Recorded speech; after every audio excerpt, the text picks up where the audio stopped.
What is up, guys? Camozombie 15, and today I'm gonna show you how you, yes you, the viewer, can unlock the crazy and amazing Crazed cat. So all you're gonna need is a couple of good cats, and a lot of treasures. So today it's basically gonna be a guide on how to complete it, but I'm gonna go a little bit more in depth than most people do. So what you're going to want is you're going to want to start with treasures. Now, treasures are very important if you want to keep progressing in this game, as most people see Crazed Cat as the first step towards late game.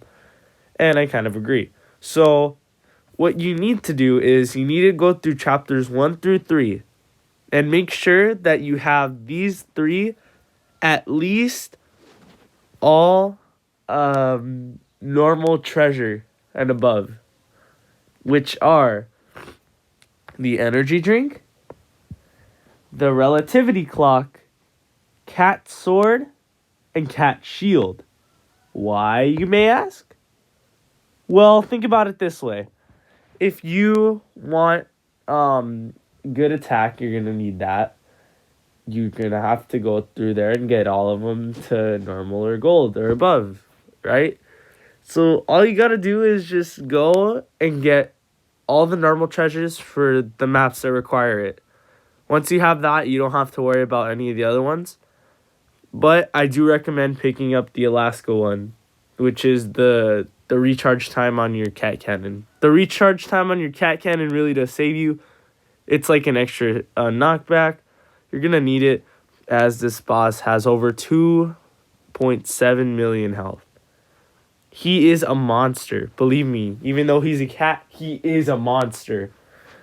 So, what are we going to do next? Well, now that we talked about what you're going to need before you even start, let's talk about what units you should use.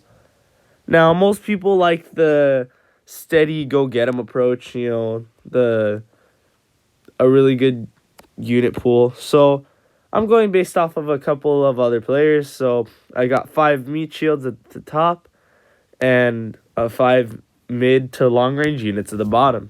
So this is a good strategy to go off of. It's bare bones, and it utilizes some of the free units you get, which are, let's see. So out of this whole strategy I'm using, I'm saying 4 or 5 are in fact free, which are Macho Cat, Wall Cat, let's see who else.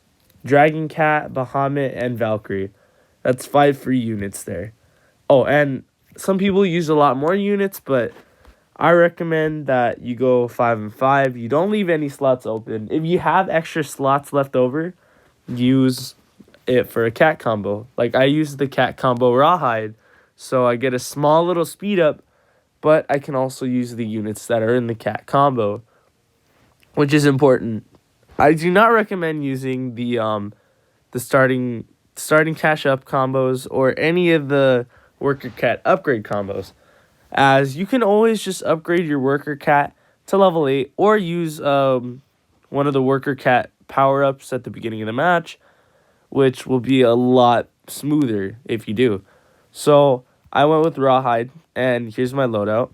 You got 3 meat shields, and then you slide down and there's a 4th meat shield, which is my sword cat, my brave cat, if you will. He is the one meat shield that out meat shields most meat shields.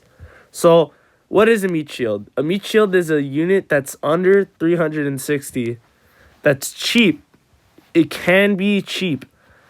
Just because it's cheap doesn't mean it's not good. You're gonna need the cheap ones. They're spammable and they're easy to, they take up hits. They soak up hits for whoever. Whether it be Dark Neandum, Teacher Bun Bun, hell, even Crazed Cat. They're meat shields. You're going to have to learn how to meat shield in order to win this stage. You're also going to want to learn how to Bahamut stack, because Bahamut here, my Crazed Bahamut, he's level 20 and he does insane amount of damage. But he has a long recharge time, both in attack and recharge. So, what you're going to have to do is you're going to have to Bahamut stack, which we'll get into later. Valkyrie, it's a good fast ranged unit that does area attack. You don't have to use her. I'm switching her out for Windy. And I do recommend bringing in any Ubers or any good units you have, because I know most of you guys are have at least hit the gacha roll at least 10 times once. So you have at least, 10 units from the gacha. Whether they're good or bad, that's up for you to decide. But keep in mind that any and all long range attackers that you get from the gacha roll system, keep them in mind. Switch them out. See what happens. Most strategies leave 2 open slots. Fill those 2 slots with something.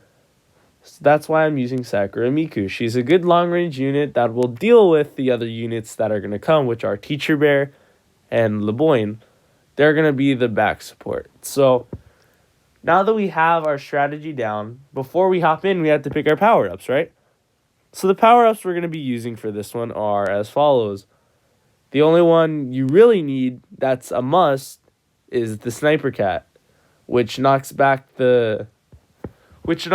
not only the cat, but can also give you a little bit extra time to build up money to send out a Bahamut, which will be in the strategy. So from there, you have one more shot. You have a couple of options. You could use a speed up. You could use a cat CPU. I honestly do not recommend a cat CPU. And speed up, it's good for the first part of the match. But as soon as the Crazed Cat spawns, you need to turn off the CPU, or else you're going to get overwhelmed. Because the units are twice as fast too. You're not twice as fast. Like, you're twice as fast, yes, but so are the units. So, not a great idea. And then what else? The Worker Cat upgrade. Yes, the Worker Cat. I recommend it only if you have it. Don't bust your ass trying to get it. If you have it, you have it. If you don't really need it. It's just a little helpful at the beginning. Speaking of the beginning, let's finally jump into level after talking for about 4 or 5 minutes about stuff. So right when you spawn in, they're gonna send out snakes and doges. You've already seen your fair share of those. They have a lot of health and attack, so you're just gonna spam a couple wallcats while you stack Bahamuts.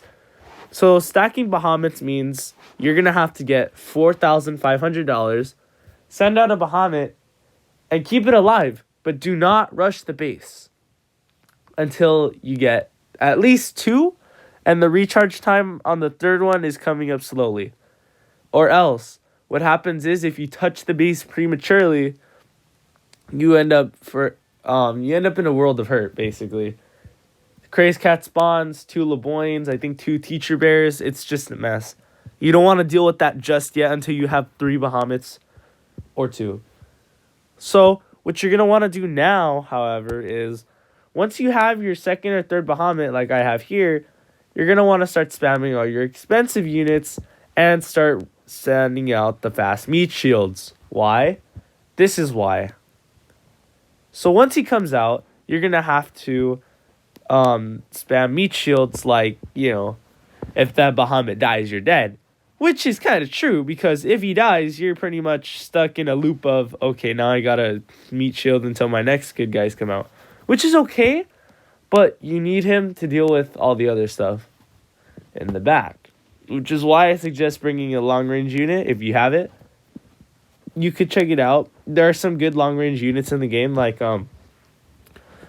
Sakura Miku. There were a couple, like Hacker Cat. Hacker Cat's a very common one that people use, Nerd Cat, if you will. That one's very popular in the game because of his long-range attacks.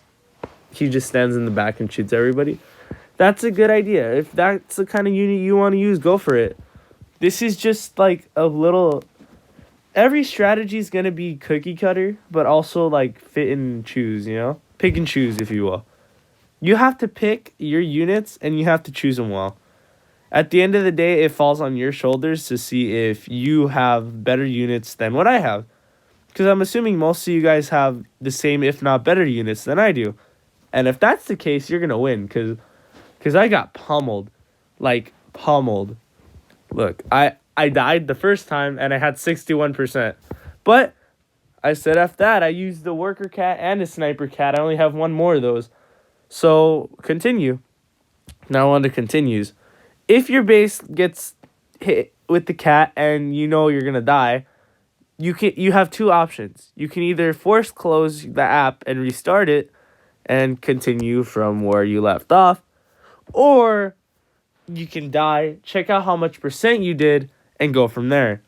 If you do the latter and die, what happens is it'll tell you how much percent you did. Like here, I did 61, which is horrible because the last time I tried it was 2 weeks ago and I got it down to 51 on my first try. So yeah, after doing this video, it makes me feel like I could have got it a week or two sooner. That makes me kind of sad. But anyways, so you have an option. You can retry for 30 cat food. I do not recommend spending more than 150 cat food. If you can't whittle it down like 20%, 5 times, you're not gonna win, dude. Like, it's not even worth it. Like, for me personally, I've been trying this stage for a while, so I was like, screw it, I'll do it. So it went from 61 to 35 to 1. When it went to 1, I was so pissed. But it doesn't matter, I got him, and yeah, now you're watching this video as I beat the hell out of the base and the cat. So, in the end, you will unlock him. He does cost a lot of XP, but he's very useful. And, he's a great asset for any team and can really help you be a better Battle Cats player. So, that's it for this video, guys. If you have any questions, let me know in the comments below. I'll gladly answer any questions you have, including what units you think would be good, what other strategies are there. Any questions you guys have, leave them down in the comments. I'll answer them.